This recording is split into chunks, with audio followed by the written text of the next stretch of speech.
that shit, gang, is crazy work, bro. That shit crazy.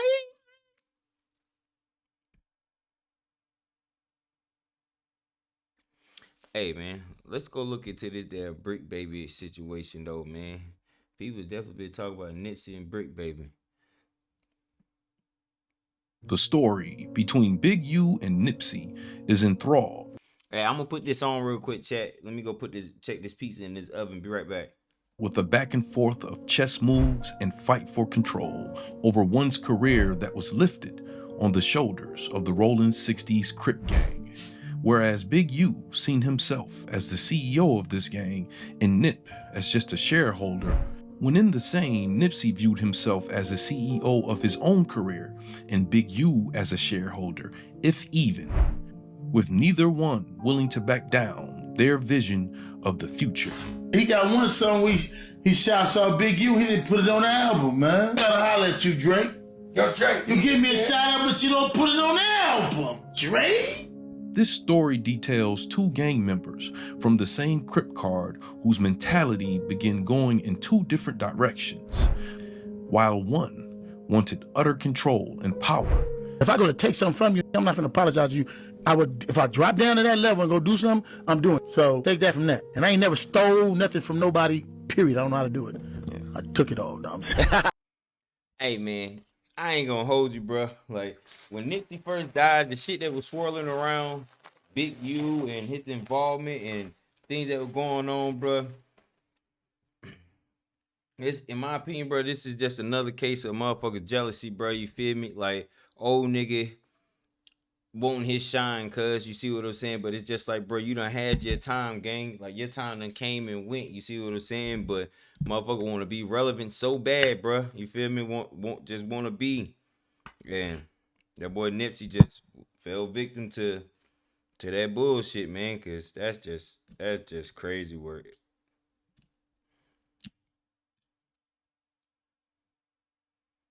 Yeah, that's just crazy work.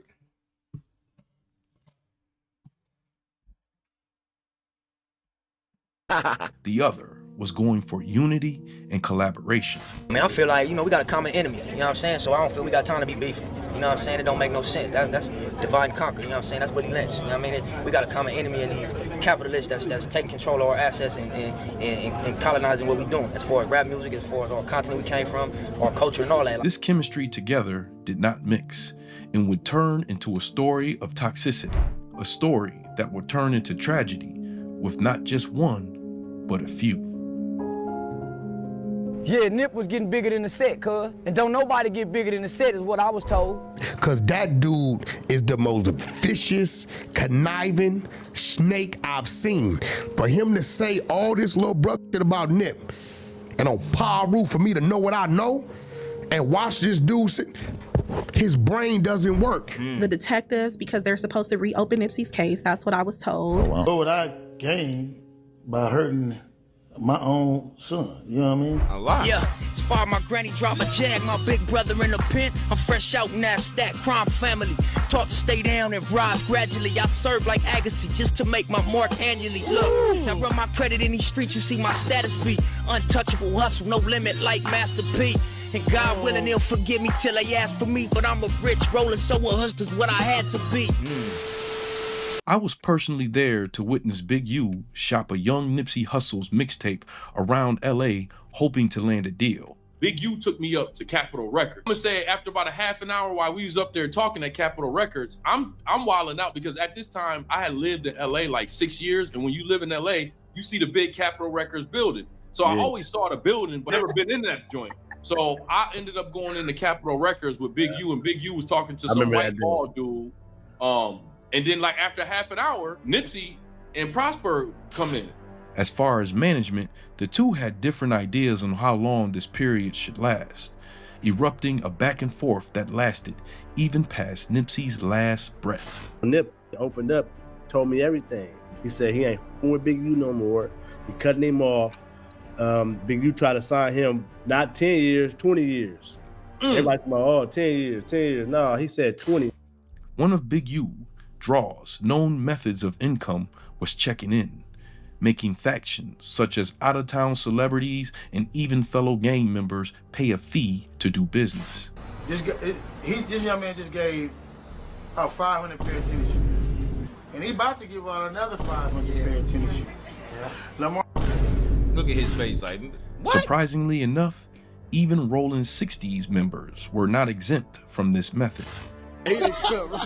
Look, so here you go, right here, man. Not even a rebirth. He finna give you back what he always been. A beast on the mic. In gangs as large as the Rollin 60's, usually the group gets broken down to cliques and sectors. Though someone can claim the same set, there could be dozens of groups within the set.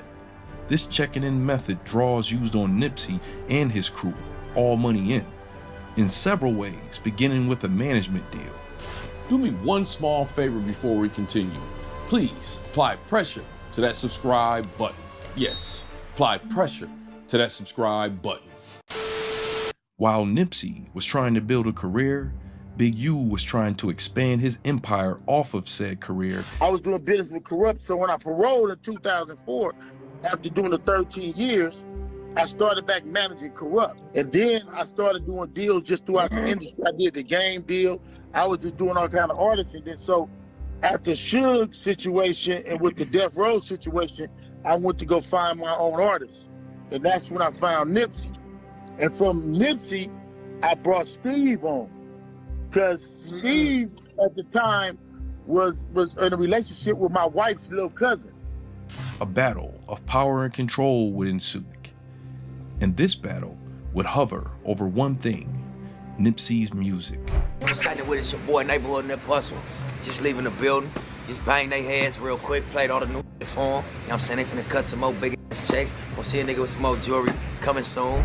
One of the first preemptive strikes would present itself when Eugene Henley would famously make a move to obtain studio equipment that Nipsey used to record some of his most banging tracks. Me and Nipsey had a fallout. He had my equipment, and I wanted to use my equipment. He got mad because I got my equipment back. So then I'm gonna stop him right there. 9 times out of 10, when shit like that happen, you ain't just grabbing your shit, player. If you couldn't just simply go get your shit, it was to a point where you won't just grabbing your shit, player. You see what I'm saying? Guarantee you, you walked up out of there with some of Nip shit too. But that's when our conflict started. Nip would express his feelings about this extortion on the diss track, You Don't Have a Clue. I'm busy getting rich, you think that I'm gonna stop for you? I built this on my own and everybody know it's true. Still niggas act like they supposed to have control of what I do, but look, they don't got a clue. But what This track would not only make Hussle an op, but the entire All Money In gang group as well. He's supposed to make a diss song about me. Well, I ain't no rapper, I'm a scrapper. So we end up having to come talk about that. Leading to an in-house showdown between Draw's crew and All Money In near Nipsey's hangout spot. No, Fats put Big U on his pockets. Big U tried to take off on Nip, and Fats took off on Big U and set him on his pockets in front of everybody. They say, y'all, you know, it's another new one too. I got into it with Fats. Let me give y'all the information on it. I ain't never got into it with Fats. Fats is my long anytime motherfucker got coming ever in my do life, this, me and them Fats religion control like this, bro. Anybody saying that? Ever. Nipsey's business partner and best friend, Fats, would also be on the menu, whose marijuana dispensary will become an extortion target for Draws. Ultimately, Fats' life would end right near this very dispensary. A week later, Fats was out of here. Damn, I wish my nigga Fats was here. How you died 30-something after banging all them years? Before and after this event, one of the biggest faces of the Rollin 60's would not back down from the OG, becoming an option for non-Crip members to do business with Nipsey without having to check in with Big U. Two well-known cases of this would occur with collaborations with YG, which would enrage Draws, being that YG was a Compton blood Pyru. Video shoot. Just read up the mixtape. Yeah, on the swag. Hey, kill my shit though. I know what it is. I know what it is. Also, again, when Nipsey would collab with DJ Khaled, who Draws had lined up as a target. After Nipsey's passing, DJ Khaled would suddenly appear as one of Big U's comrades. We got 2 birthdays, Fat Joe birthday and Pistol Pete's birthday. Pistol, Fat Joe, Pistol Pete, the whole team out here flew in, Nori, Big U. Due to not having the control he wanted, it would seem that Big U would go through every avenue. Hey, bro, I seen something else online where they were saying Big U didn't agree that Nipsey brought Khaled to the hood to shoot a video because Khaled didn't check in. So they got into a fight or got into a discrepancy, a fight over that. This is just another case of an old nigga past his prime trying to still run shit, gang. And that's all that is. If you niggas don't understand this, bro, understand one thing. Ain't shit gangster about keeping it gangster or being gangster no more, bro. Niggas is showing you, bro, you feel me? That old mentality of I'ma be a G stand up, bro, that shit is out the window, man, you feel me? Sit your ass down somewhere, get you some money, take care of your family, bro, the right way, bro, you feel me? Cause guess what, bro? Everything, you may think you getting away with this shit, gang, but somebody gonna tell on your ass, bro. We live in a world now where we got too many fucking cameras, gang. Too many fucking cameras, bro. Too many cameras. If somebody don't tell you, somebody gonna get it, bro. They got a fucking car that has a camera on. Y'all know what that sound is. I got a car that got a fucking camera around, bro. Come on, gang. You feel me? A Tesla got 365-degree view. Like, come on, gang. Possible to create tension and a situation of control over Nipsey.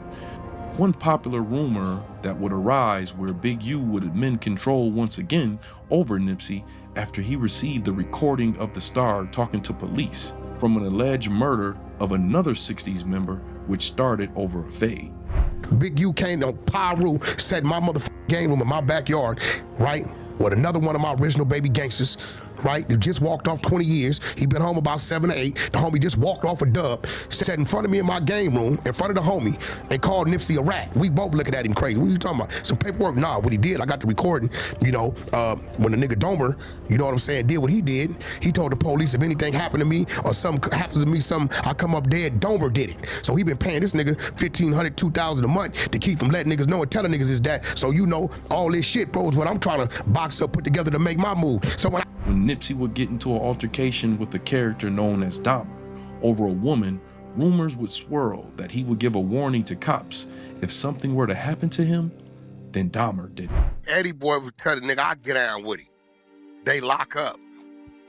Boom, boom, boom, boom. Eddie Boy whooped Dahmer ass. Knock his tooth out, all that. Dahmer come back smoking. Right? Kill him. Behind him.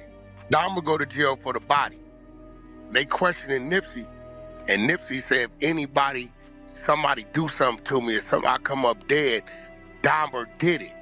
For they snatched Dahmer. Big U had that recording.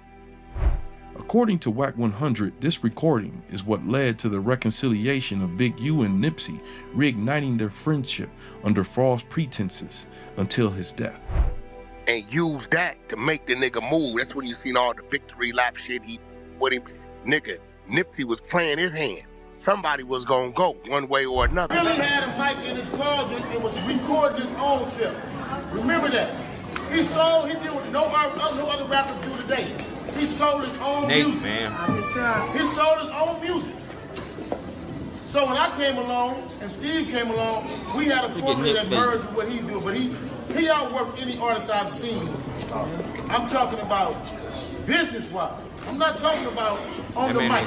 Because if you notice, this man is a more professional than 90% of the dudes who are trying to grow to his level. But I'm saying that to our young babies. To a T. He outworked a whole lot of people. Draws would use this recording as collateral, being that Nip could be labeled as a snitch for alerting police of this situation.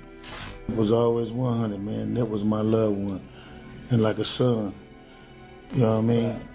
They beat him motherfuckers, gang. And when Nip left this earth, we was coon by coon, fire on fire. We was together. You a lying ass nigga. Interestingly enough, Big U himself would not be innocent of having recordings out there as well of him notifying the cops. Did you put your hands on me? Did you put your hands on me? Never even seen you. You fuck. You the fuck. That niggas I never even I think seen. you're bullying. That was his bitch. Niggas a bully. I think you're bullying right now. No, did you lock me in the spot?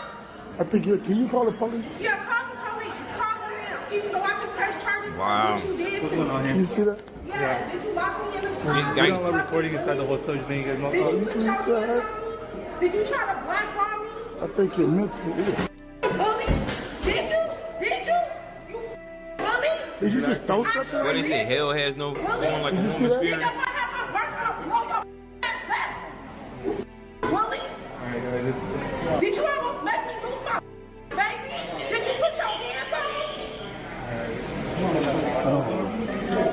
You fucking bully. This nigga's a bully. This nigga's a She telling it all, baby. Call the police. You bully ass. Did you put your hands on me? This nigga's a woman beater. Big Eugene, Henley, Henley. This nigga's a woman beater. Oh, wow. CBS reports that on March 31st, rapper Nipsey Hussle and 3 other men were standing in front of his clothing store in LA's Hyde Park. According to the LAPD, gang member Eric Holder approached the group several times, engaging them in conversation before leaving. According to CNN, Holder returned around 3:20 p.m., armed with a handgun and opened fire at the group. Surveillance video from an adjacent business shows Hussle and another man fall to the ground as the others run from the gunfire. Principal term in this sentence will be count 3, the 245A2 on Mr. Latham. The court selects the midterm of 3 years in state prison. For the gun, there will be an additional 4 years in state prison consecutive. The little homies ain't looking at Big U, they looking at Nip, cuz. When Nip pull up in that Rolls Royce and that platinum Jag, looking with all that chain on, Big U and them bummy. Who you think the little homies looking want to be like, homie? So that now they had to get rid of that nigga. Yeah, Nip was getting bigger than the set, cuz. And don't nobody get bigger than the set is what I was told. I'm happy that the trial is finally over. I've definitely heard that shit right them numerous of times, chat. They said don't nobody get above the set in this shit, chat. Which is crazy, chat. Cause that man was trying to do something good. That man was trying to bring peace, unity, and all that shit, bro. You feel me? But to some people, they love chaos, bro. Chaos brings them that dollar, bro. And that peace shit you talking, they ain't with it, man. I'm happy that the trial is finally over. Like Nipsey trial is finally real. That's the one we can talk about because that was a major thorn with these years on the internet. You know what I'm saying? So I'm finally glad. I'm happy that's over. Yeah. Did you follow that case pretty closely? Nah, I didn't follow it. It was really nothing to follow. Like, dude was sick mentally, and he. If you looked at even half of these altercations, one would not be crazy to think Eugene has something to do with Nipsey's passing. Part of the reason people won't let go of this theory is because of Eugene's own actions and eerie statements after Nipsey's passing. The accusations of Big U being involved with Nipsey's death wouldn't be as powerful if these disputes were laid to rest on that day when Nipsey was buried. Steve was 10% management, and I was 10% management because it didn't make no sense for us to go get another manager. Right. And so we started pushing on that. So I signed him to it. It was signed to a 10-year production contract, which started in 2009, which would end 2019. Crazy. Hello. But even after his procession, stories of extortion would continue to present themselves, one being talk of a tape. Well, how come Wack ain't get picked up when Wack was talking about Nipsey on tape?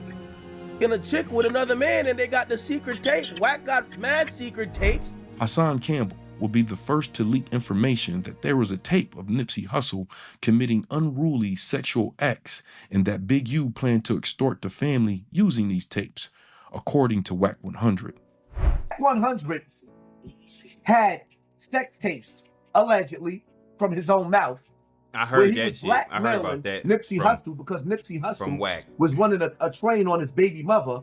Wack 100 and Big U, according to Wack 100, decided that they was going to, or Big U, because Wack put it on Big U, he was going to extort Laura London out of 30% of the assets that came with Nipsey Hussle. I got it on tape. Former Death Row artist SKG would recently state on No Jumper podcast that the feds are reopening Nipsey Hussle's murder case.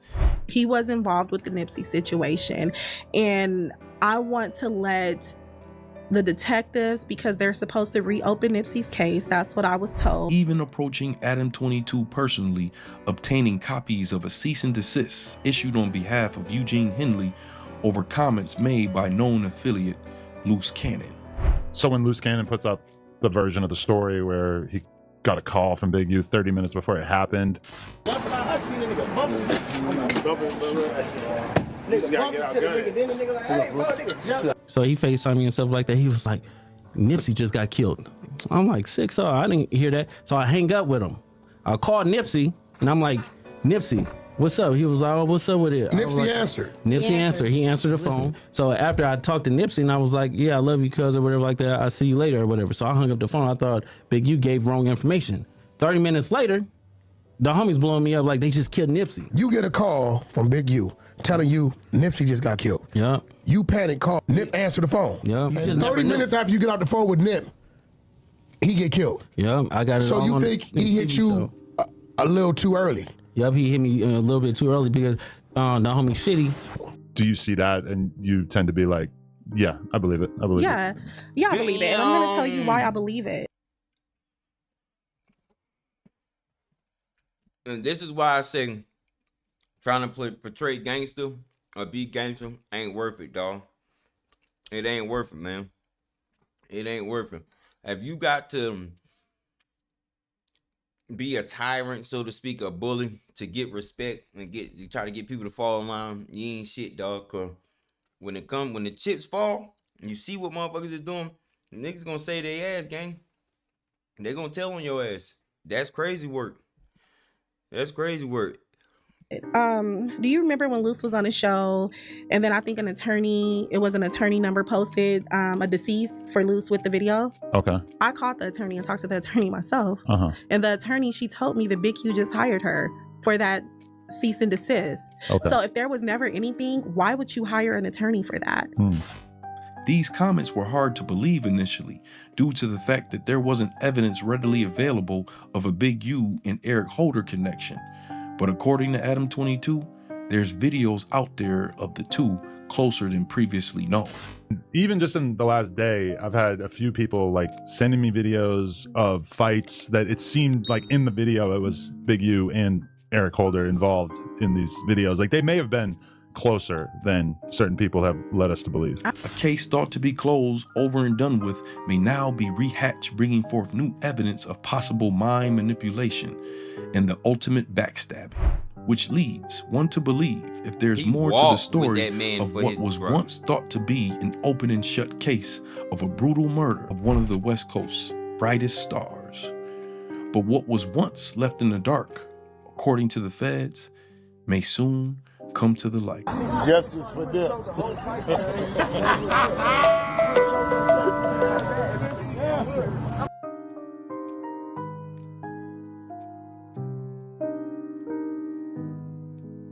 Thank you for watching this documentary. Bam. Y'all seen it right there, chat. That let you know exactly. They said justice for Nip, and this nigga lied and through a neighborhood, chat.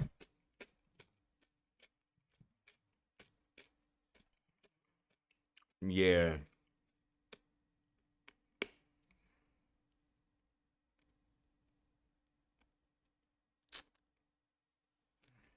Man. Like these generic ass store chips, bro. Some of these damn salt flakes be big as hell. Like, damn. Nah, that's crazy work. Damn, gang.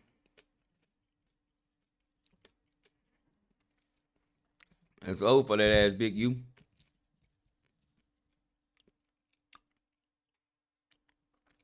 Uh-oh. Hold on now.